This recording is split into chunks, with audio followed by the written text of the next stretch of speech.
Welcome to the Payneless Flipping Podcast, where we bring on experts in the real estate industry to help you make your flipping journey and your investing journey painless. That's what we want. We want you to be able to take the expert advice that you get from others so you don't have to fail and learn all this awesome stuff on your own. We want you to learn from the experts. So today I have Anash on here, who is from Canada. I just moved here, and I'm excited to have him on here because he is an expert. He does rentals, he does the property management, he does it all. So we're going to let him give us his insights and his information on real estate. And Anash, tell us a little bit about who you are. For those of you, the audience that don't know who you are, tell us a little bit about yourself. Awesome. First of all, thanks so much for having me here, Nathan. Looks like I'm probably the first Canadian guest you got, so lucky That's me. right. That's Cool. it. Awesome. Thanks for the intro. Yeah, like you said, I am very much involved in investor myself. I've involved in property management, and I'm also very deep into how we can automate and scale your property management is where I come from. Funny story how I got it. When people ask me, what was your background? I have 7 years ago, I'm probably building airplanes. I used to build business aircrafts myself for Bombardier and Airbus, and look what I'm doing now, nothing to do with it. But it's a small side hustle that has changed and got me to really start multiple business within real estate and happen to work with the multiple, real estate folks within Canada, US, and now operate business with my software business and the property management business in Canada, US, and Europe and Asia as well. So it's pretty much where I'm at. And my whole idea is pretty much to help people to how to scale and automate the business and automate their property rental business and go from there. That's incredible. So let's dissect that really quick. So you were building airplanes at first? Is that what you're saying? Yeah, by trade or by profession or by my engineering, I'm an aerospace engineer. I used to work for Bombardier. We used to actually was part of the first to build a flight of Global 7000, the first flight we ever built. That's the most expensive business aircraft currently right now. I was part of the team to build that first flight, and happened to work for Boeing and Airbus as well.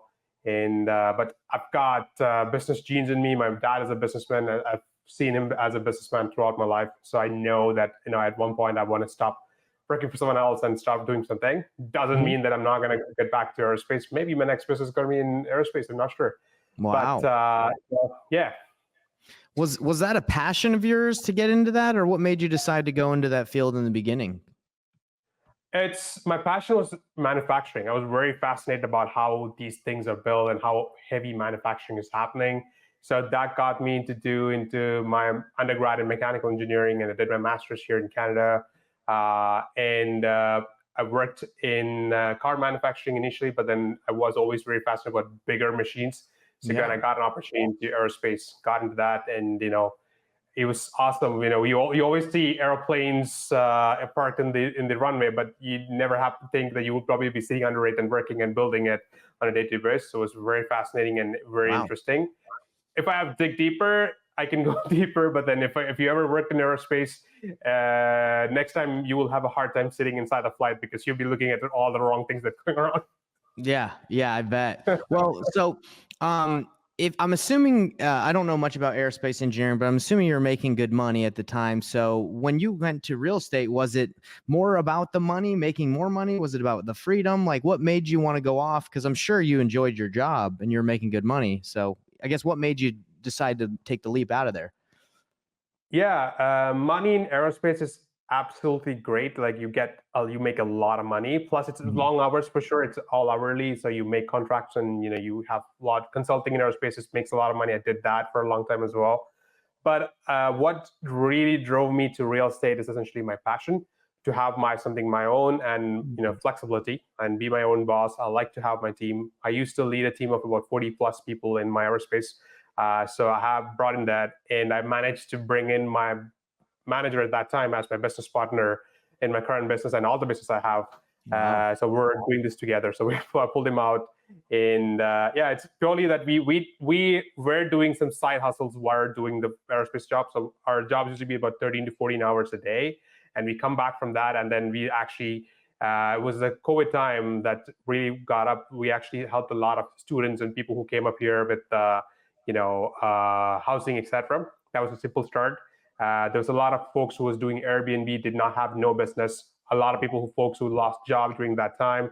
a lot of people sitting at home doing nothing. So we kind of activated all these folks. Airbnb houses, we convert them to good, safe quarantine places. All the folks sitting at home, we made them to cook home food, subscription-based home food. All the folks who have car, made them to pick people from airport and all these things. I put all these together. We were packing meals and all these things together and sitting in my basement, and we did that. And I think within a year time, we actually ended up helping probably about 6,000 to 7,000 folks doing that, and we made a good money to start our own business. So we didn't have to put a single money to start my business. What we really learned is that if we manage to do all this after our 13 to 14 hours a day job, it's nothing but passion. It's not just money. We're already making money, which is passion. So that we hung on to it, and then eventually we went up there.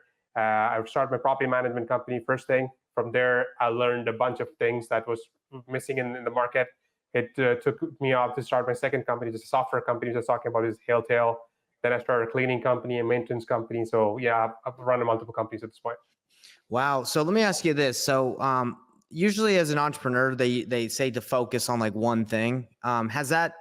What you say you run a lot of companies, are you able are you just great at that? Or do you feel like sometimes if you just focused on one, that you would just make one amazingly great? I'm just curious because, No, it is a very valid point. And I learned that the hard way, the first company I built, which is a property management company. We were growing faster. We were very motivated people, but little we knew that we actually did not, or were not making money in that business. Because at the end of the day, we're inside the business the whole time. There's rents coming in, rents going out, doing things, etc. But when you look at the yearly balance, it's like, oh, we did not make money here. We just probably barely broke even, or maybe we're at loss. Right. And we were cluelessly like, where did we lose money? Like, we thought we had a great business model to make money coming in, but that's not the case. Some of our properties were burning bad, and some of the properties were okay. Some of the properties was great, and we just did not have visibility. So that's one thing. So number one thing, I actually listened to a podcast, and that's how I got into the podcast. Is that I heard this fact saying you always want to make sure you're on top of a business, not inside a business. That struck me hard. It's like, very true. That's where I am. I am inside my business. I don't know what's happening about my business. I'm not on top. And so since that day, every single thing I do, I always think about, am I inside? Am I on top? Am I inside? I'm on top. If I'm inside, I need to get on top of it. So that helped me to get a good control of my business, and plus making sure that, do I have the right people around me to run my business? Right. It's always making. I always like to be the dumb person in the room, and I want to surround myself with the smarter folks. So which is essentially what I did. From all my business, I've managed to bring in smart, motivated folks who can run the business, and I just have to be there to support them. Perfect. So yeah. I agree. To answer your question, it's always good to focus one, and you make sure that that's streamlined before you jump into one next one, because if not, everything's going to crumble together, even though you have a great business.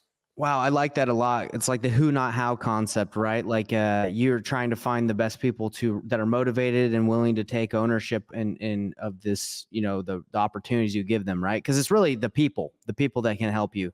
Try doing all your businesses by yourself. Like you said, you would be in the business and you wouldn't be able to work, right? Yeah, 100%. So, which one out of all the businesses you have is your favorite? I'm very focused on hands-on right now. My entire focus is on Haletale right now, because I like it, because that's one business out of the time that I had, I was able to scale faster in multiple companies, and it's a tech business. What excites me is that I didn't know anything about tech. I was not a tech person, like I said, I had engineering background, but we decided to start a tech company with zero knowledge.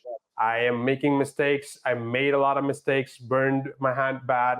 But the thing is that it keeps me awake at night. It keeps me pushing, keeps my brain running, which is what that's essentially what I think is keeping us pushing. That's what the common thing about it is, that I don't want to do repeatable things. When it's a repeatable thing, then I will get the right person to run that repeat part, and it's good.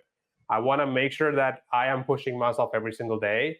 Like during COVID time, my full-time job, I literally had nothing to do. I pretty much wake up in the morning, turn on my computer, and have all the screens on and all these things, and zero job. Pretty much was playing games on my phone or looking at my investments in my stock market, etc. And I felt like this is waste of talent. I know I have a talent in me and I don't want to waste it. It's easy money. You just turn on the computer, sit in front of it all the morning till evening, and at the end of the day, you probably have about, end of the month, you probably have about 5 to 6 grand check in your bank account. Nothing to do. Just sit and you can do whatever you want. Is that the property management business you're talking about? Is that what? No, it was the full-time, the aerospace job I was talking about. Okay, that's what you're okay. The Gotcha. aerospace was dead during COVID. There was absolutely nothing.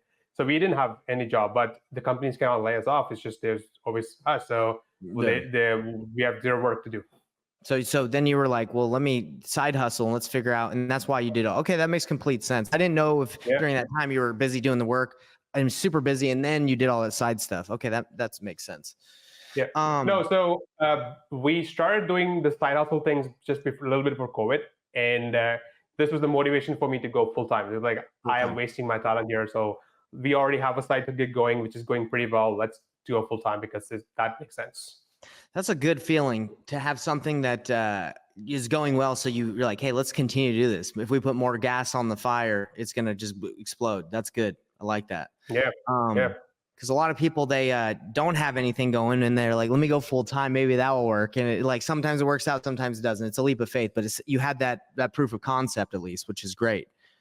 I had this, I think, sorry. Go ahead. Thing, and a lot of people actually go through this, and I talk about this quite a lot of time, is that a lot of people look for perfection. Like they all want to start in a perfect way, but over the time running multiple businesses, what I've learned is that start crappy. Like you gotta start crappy. It's okay. Nobody's not gonna know what you're doing. Nobody would care what you're doing. End of the day, they would care if you're doing well. They will care. No one's gonna know if not. Probably your mom, dad, aunt, uncle will know that you're probably doing some crappy job at that. But you're innovating. You're pushing yourself. That's the greatest part. So start crappy, and you will find a way to streamline it. And the amount of things that you will learn throughout the way is unbelievable. Amazing. Because look, like me, not knowing you completely well, we've met a couple times before, but I would say, okay, aerospace engineer, super smart, right? Like you, I would say like you can't start anything crappy, right? Just from my thoughts, I'm sure a lot of people are listening to this are like, what? This guy's super smart. There's no way he could fail, right? I'm assuming like that's what some people are going to think, but you're telling me you failed a lot and you had to start crappy in order to learn. Is that true? I still fail every single on my day. I've no problem in admitting that. I still fail. We still make a lot of mistakes.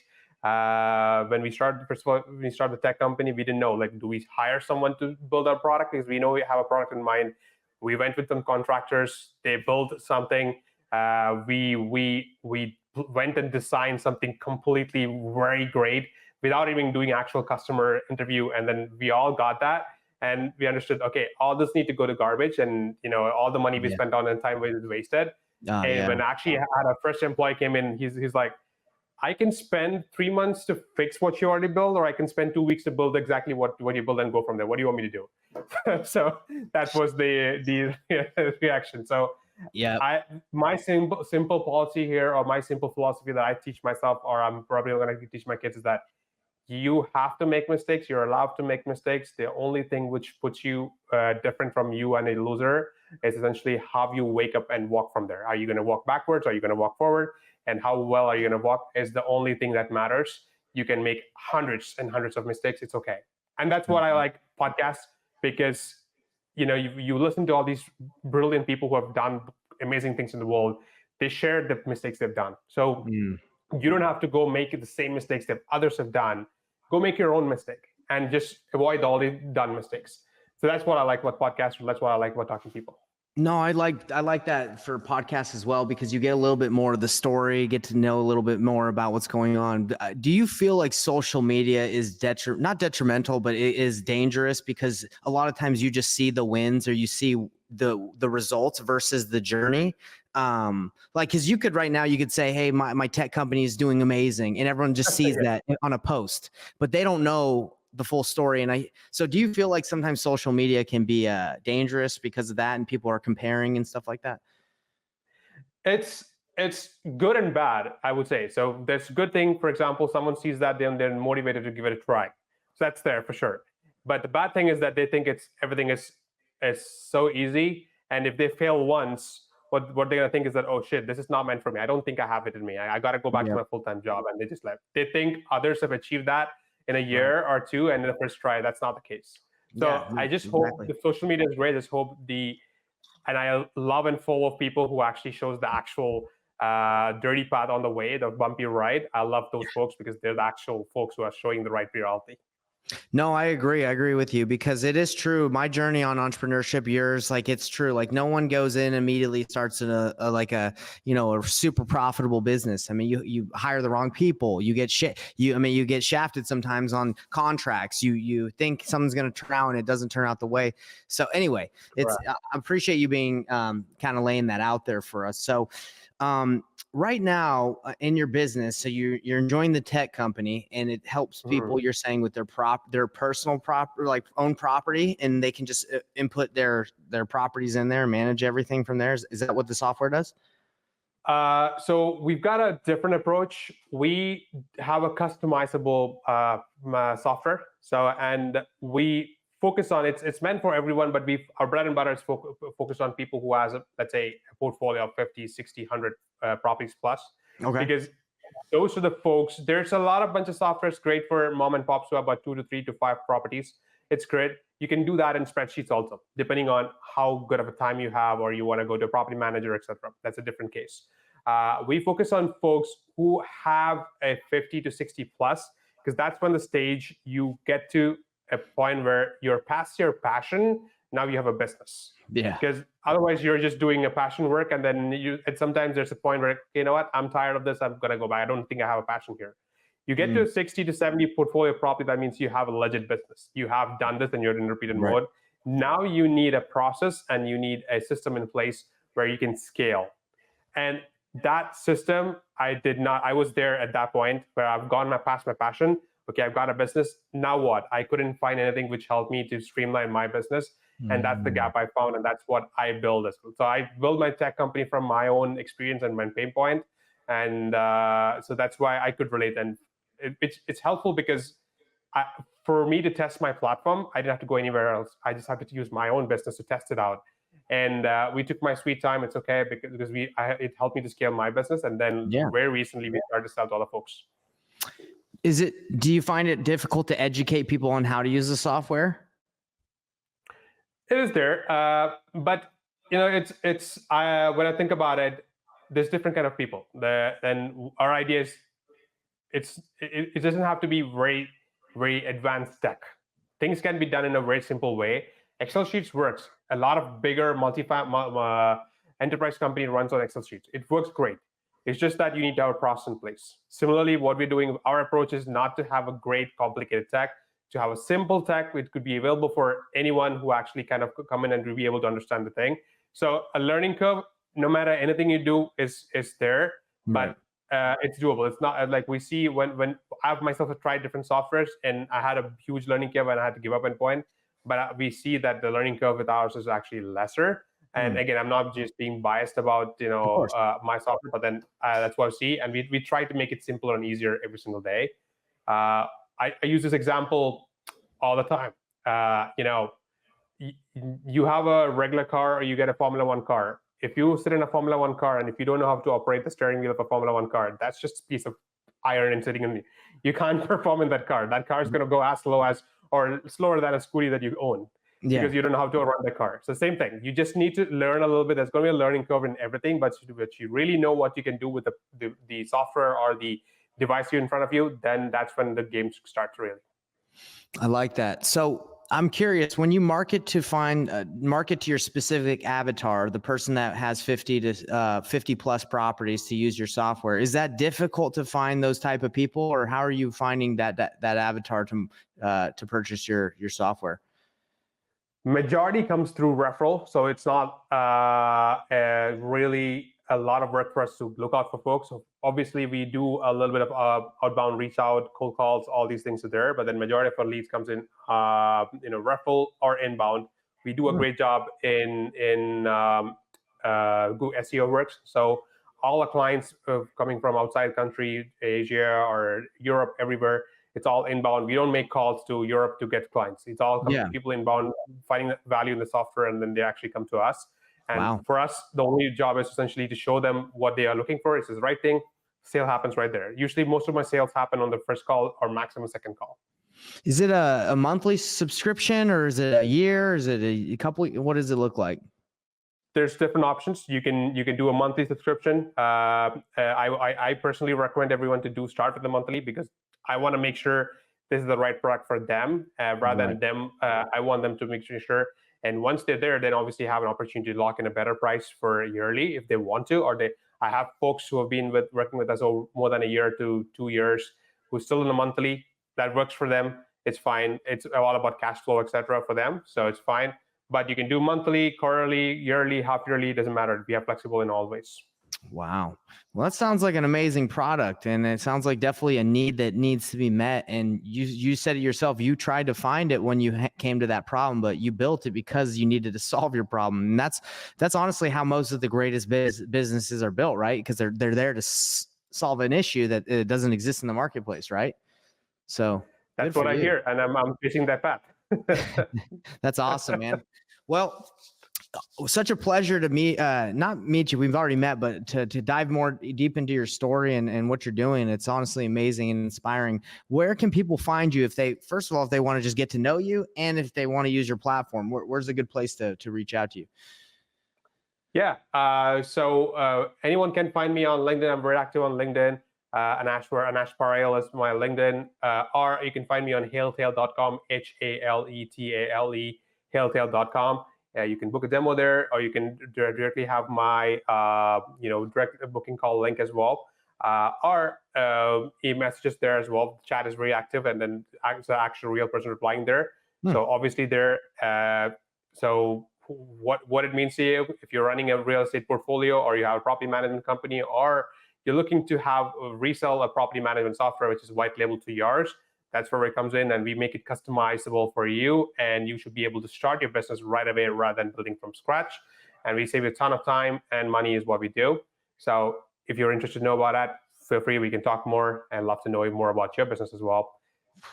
Yep. Man, I love that. Yeah. All right. You heard it here first, people. I know most of the audience is brand new beginners, but once you get up to that level, if you are there, hit them up. And if you're not there, just know that's the journey, right? We're here most of the people that want to get here, they don't want to just flip at one house. They want to build the wealth and the generational wealth. They want to keep going. So, Anash is a good, resource to have. Well, add up there quickly is that even if you're starting out, we still have plans available for people who have 1 to 2 property. Actually, 1 property is free to use. You can completely use the software for free. So even if you're managing 1 to 2 properties, you can start it. We have a small plan for small folks, because people who are investing and starting investment today, they're the folks who are becoming a bigger property manager or investor tomorrow. So we are very mindful about not omit that part. So anyone is welcome. It's just that when you need a customization, that's when you actually get there. But our idea is to get you to that spot the earliest possible. There you go. You heard it here. You heard it here first, folks. That if you're even if you have 1 rental or 2, he's got you. He's got your back. He's got you taken care of. All right. Well, is there anything else you'd like to leave us with? Any advice or anything before we wrap up? The only thing which I would say is that if you're thinking of starting a business or investing, or wherever you are at the point of life you are, start it. Don't plan. Don't make a little plan. Start and plan, parallelly. Don't just make a plan and then go back to your 9 to 5. If you have the faith in yourself, do it. Believe in yourself enough. You are enough. Hey, let's go. I love that. It's true, everybody. Believe in yourselves. Anybody can do this. If me and Anash are here chatting, you can do it too. So talk to you guys later. Appreciate you guys tuning in. And Anash, I appreciate you being on with me. All right. Thanks for having me, Nathan. Cheers. Of course. Hey, everybody. What's up? It's Nathan Payne. And for the first time ever, we just released this insane training bundle that has literally everything that I've learned from doing a combined 4,000 deals in real estate, all from starting with absolutely no previous business background experience or any real estate experience. Plus, there's over $19,000 worth of free gifts that we're throwing in, all for an insanely low price. If you want to get your hands on this, be sure to click the first link on the description below right now.